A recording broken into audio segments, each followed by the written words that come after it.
Welcome to Varsity. I'm Ryan Aber, joined by Scott Wright. We're here to talk about week 2 of the high school football season. Scott, a lot of big-time games coming up this weekend. None bigger every year than Jinx and Union. Will be played Friday at Chapman Stadium at TU. I have Jinx rated number 1 right now, Union number 2. What are your thoughts entering this game? You know, back since the spring and summer, as we were looking at the recruits that these two teams were producing, you looked at Jinx and you saw that being the team that looked like they had the edge there. That was the same case last year, though, and Union came through and won their third straight state title. So right now, I like Jinx.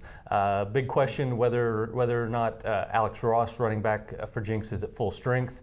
But Trayvon Berry was very impressive in his place, going over 200 yards last week. So definitely a lot of talent on that side of the ball regardless, but I'm leaning toward Jinx in this one. Yeah, I have had Jinx ahead all offseason going into the first week of the season. Alex Ross didn't play last week, and that really makes me rethink things a little bit because he's such a weapon for them on the ground, and I know their other guy did a good job there last week, but it's a little bit different going against Bixby than it is Tulsa Union. I think right now, if Alex Ross plays and is close to his normal self, I think Jinx wins this game in a very tight one. This game's been tight for as long as we can remember. But I think if Alex Ross isn't out there or has to be held back very much, I think Union has a shot to come out and win this game. I'm probably going to pick Jinx by 1 or 2 points, but I'm not going to feel real good about it. What's your pick?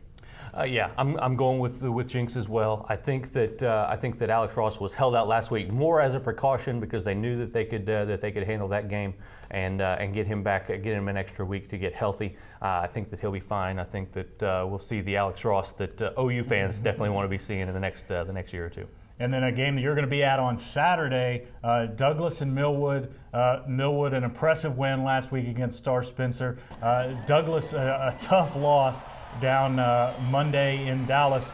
The difference is Millwood is really good. Millwood is not DeSoto good. How do the Trojans bounce back after that loss? Well, you know, the thing was they came away from that trip to Texas feeling embarrassed, feeling humiliated. They didn't feel like they went out and played well and got beat by a better team, which in some sense it was a really tough task for them to try to beat that team. I don't know that anybody in this state could beat DeSoto right now.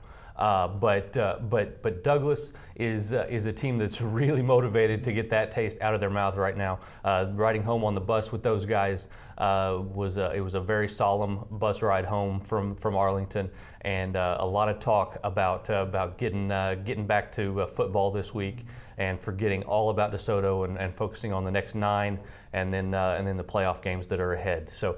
I think Millwood is a really talented team. Now they've got Mark Robinson back in the fold after sitting out the preseason because of OSSAA rules. A really talented linebacker and running back, but I think Douglas is going to be ready to come out and hit somebody hard because of what they just went through down in Texas. And what's your pick on this one? I'm going to go with Douglas. I think it's a close game. You know what? Last year's Soul Bowl was one of the best games I've seen in a really long time, with Brandon Swindle making the tackle on the 1-yard line on the final play of the game.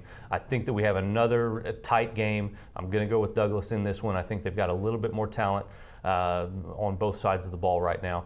Deontay Washington, I'm expecting big things out of this kid. And I think I'm going to go the same way, go with Douglas. I think if any coach is equipped to get his team prepared for a game like this after what happened to Douglas on Monday, it's Willis Alexander. I think he has his team back ready to compete. I think they win a close one by a couple of points. All right, Ryan, you're going to be at Jones when Class 2A defending champion Hennessy comes to town. Tell us a little bit about that ballgame. Yeah, really looking forward to this one, especially on the offensive side. Hennessy, we all know about their 1-2 punch in the backfield with Levi Hill and Ivan Moreno. Really looking forward to seeing those guys play again. Got to see them in the playoffs last year, came away very impressed. But this team is a whole lot more than just those two guys. They've got a quarterback, Trey Lou, who stays within himself, does what he needs to do to get them to be successful. Did it last week in a win. And then on the Jones side, you've got to talk about Tyler Seabolt, one of the most dynamic receivers in the state in any class.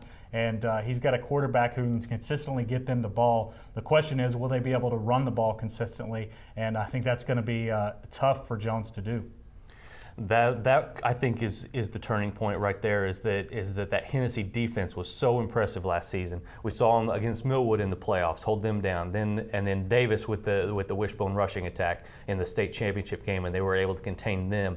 I think that becomes the turning point, and that's what maybe gives Hennessy a little bit of an edge. What's your pick this week? I think I'm going to go with Hennessy by about a touchdown. I think that defense is just a little bit too tough. I think the one thing I'm going to look for, though, is how Hennessy's linebackers react. They've got a new group there, and they haven't been tested like they're going to be tested against a team like Jones, but I've got Hennessy winning a close one. If the Hennessy defense holds up, I think they win this ball game, but I think it's going to be Jones. And I think that the big turning point is on the defensive line. I think replacing Derek Lujan is a little bit of a tough task up there. I think that Jones running game will be able to get going enough to win this ball game. All right, Scott, appreciate your thoughts, and join us every day at newsok.com/varsity for the best high school coverage anywhere.